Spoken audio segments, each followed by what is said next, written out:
due to flooding. At least 8 dead in Kentucky, fears that number could go up. More than 1,000 rescues, crews racing to save people stranded in rising waters. You can see the scope of the damage in communities across the state. Entire neighborhoods wiped out and underwater. The governor today declaring a disaster emergency. This is one of the most serious weather events we've dealt with in at least a decade. Stay off the roads. If you hit water, turn around. It's not worth dying. Power out to hundreds of thousands across the region.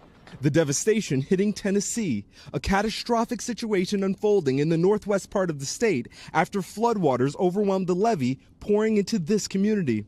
Rescue crews rushing resources to the area. Water's coming down pretty quick and getting pretty high. Neighborhoods from Tennessee to Virginia underwater. Some places getting nearly 8 inches of rain since just yesterday. And it wasn't just the floods. 4 confirmed tornadoes across the south, too. Got a pretty large tree that fell on a house. And our George Solis is in Florence, Mississippi. Now you can see where the tree snapped here right before it fell onto the roof of the home. And fortunately, the homeowners were unharmed. A different story, though, in Atlanta, where wind gusts got up to 70 miles an hour, a tree there falling and killing a man in his home.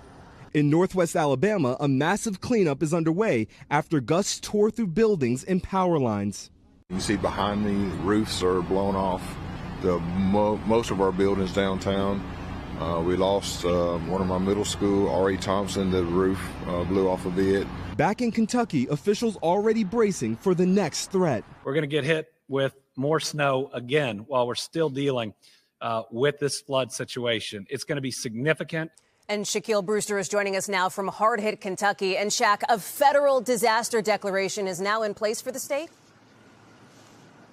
That's right, Hallie, and it opens up federal funding and FEMA assistance for areas like this that have been impacted by the storm. And it's also notable because President Trump just recently said that the agency could, quote, go away under his leadership. Hallie?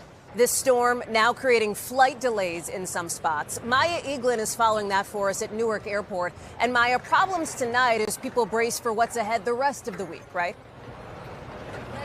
That's right, Hallie. That severe weather is having a huge impact on airline travel. Today, more than 8,000 flights were delayed across the country and more than 1,300 have been canceled.